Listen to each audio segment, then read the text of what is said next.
بتبدأ أحداث مسلسلنا في مدينة السويد وبالظبط سنة 2004، وبيبقى يوم مشؤوم على البلد كلها لأن بتحصل فيه جريمتين بتحير الشرطة السويدية لأكتر من 16 سنة. وعشان نعرف إيه اللي حصل بنرجع لوقت ما كانت مايا بتصحي أخوها الصغير مارك للمدرسة بتاعته، وبنعرف إن عيلة مارك لسه واصلين على البلد جديد وبيحاولوا يتأقلموا مع أهلها. وفي بيت تاني بنشوف أوليفر وهو بيودع مراته جونيلا قبل ما تروح شغلها وبيوصيها ما تتأخرش على العشاء. وهنا بنشوف المجرم من ظهره وهو نازل من بيته ومخطط كويس انه يصطاد فريسته بشكل عشوائي بعد ما جات له الاوامر. وبنعرف هنا ان مارك وجونيلا هما الاتنين بيمشوا في نفس الطريق ده كل يوم من غير ما يعرفوا بعض، والمجرم من جبروته بيختار مارك كأول ضحية ليه من غير أي اعتبار إنه عيل ما عداش ال8 سنين، وبيعترض سكته وبيطعنه أكتر من مرة. فبتشوفه جونيلا ما بتقدرش تفضل ساكتة وبتحاول تنقذه وتخلصه من إيد المجرم، بس مع الأسف حركة الشهامة دي بتكلفها حياتها لأن المجرم بيختارها كضحية تانية وبيقضي عليها. ولأن مفيش جريمة كاملة حظه الأسود بيوقعه في كارين جارتهم من نفس الحي، وبالصدفة في اليوم ده قررت تغير طريقها، وأثناء ما هي كانت بتتمشى بعجلتها بتشوف الجريمة بالكامل 3D.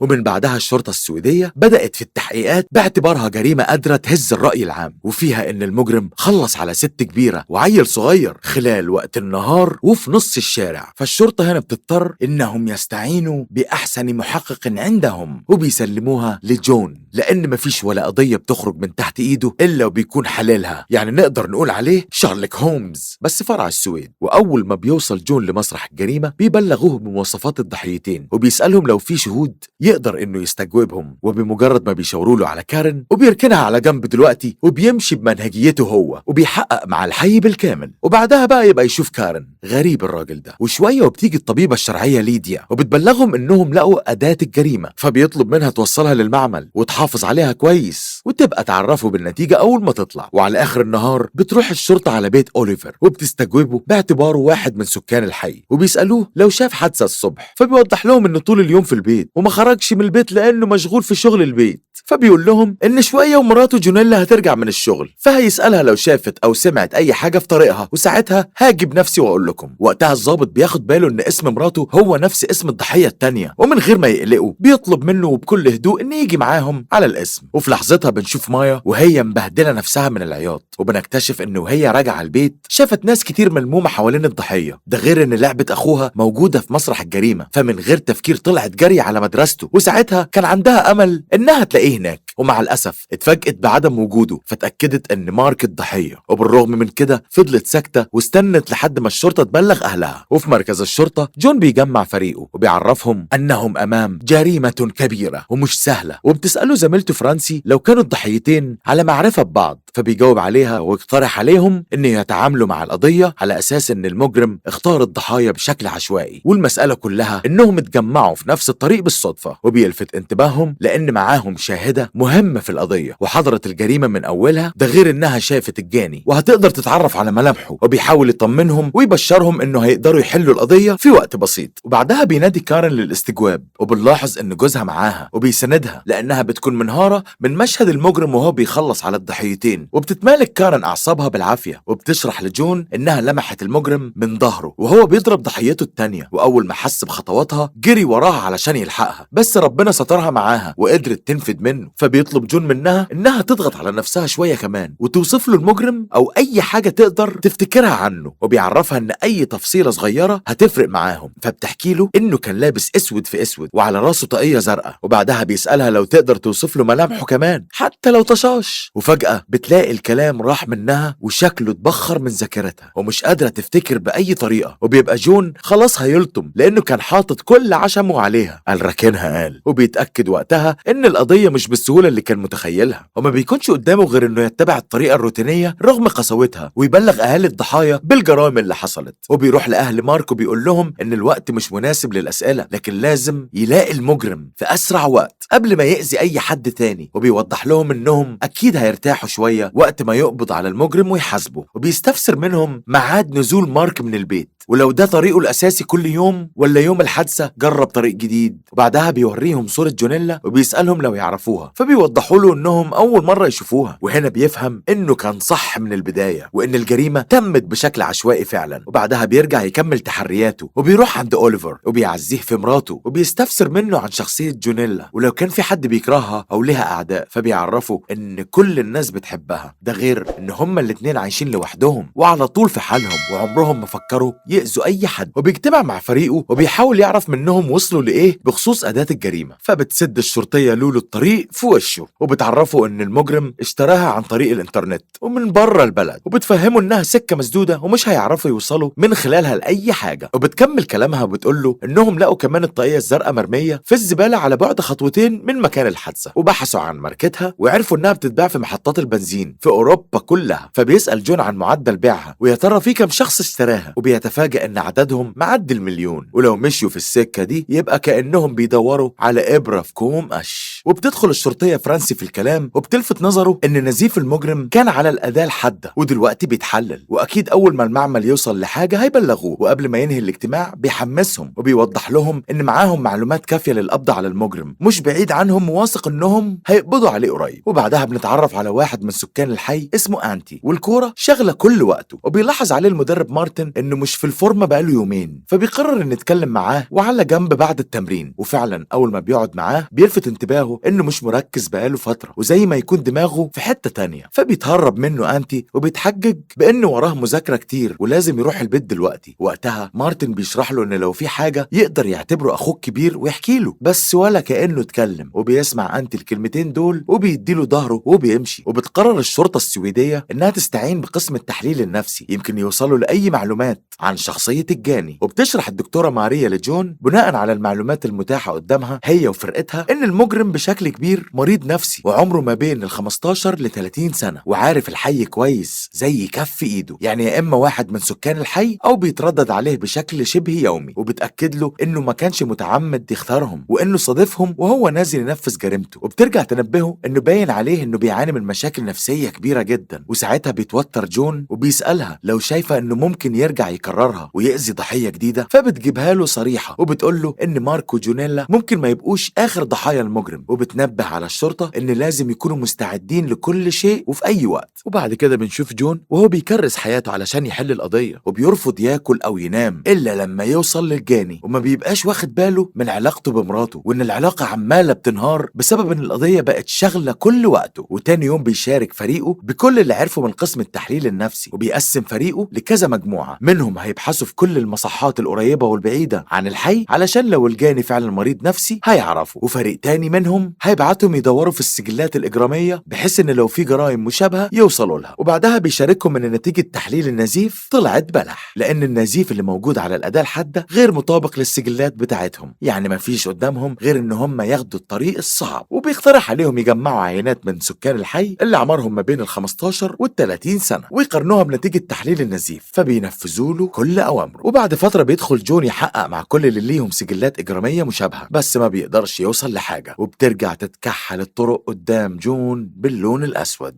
وفي وسط كل ضغوطاته دي بينسى أنا مراته وإنها حامل والمفروض عندها معاينة عند الدكتور، وبيبقى مشغول جدا لدرجة إنه بيطبق في الشغل ومش بيكون عنده وقت إنه يروح لبيته. وبتلاحظ أنا إنه بيبعد عنها يوم بعد يوم، لكن بتلتمس له العذر لأنها شرطية سابقة وفاهمة طبيعة شغله. وبعد شهر من التحقيقات بتتسرب كم معلومة للصحافة فبيعلنوا عنها وبيكتبوا في الجرايد إن الضحيتين ملهمش علاقة ببعض وإن المجرم اختارهم بشكل عشوائي وإن الشرطة لحد دلوقتي ما قدرتش توصل للجاني ومفيش أي حد مشتبه فيه. وبيجي لهم جون وبيسلم أندرو متعلقات ابنه مارك، وساعتها أندرو بيتوسل له إنه يلاقي المجرم في أسرع وقت ويريح قلبه هو ومراته. فبيوعدوا جون إنه هيقبض عليه وهيجي بنفسه يبشره بخبر القبض على الجاني. ولحد ما ده يحصل بيقترح عليه إنه ما يفقدش الأمل، وبيجي في بال جون إنه يستجوب كارن مرة تانية، وده عن طريق استخدام التنويم المغناطيسي. وبيقول لنفسه إنه مش هيخسر حاجة لو ما جربش. وتاني يوم بالليل بيروح لبيت كارن وبيعتذر لها لو جه من غير ميعاد،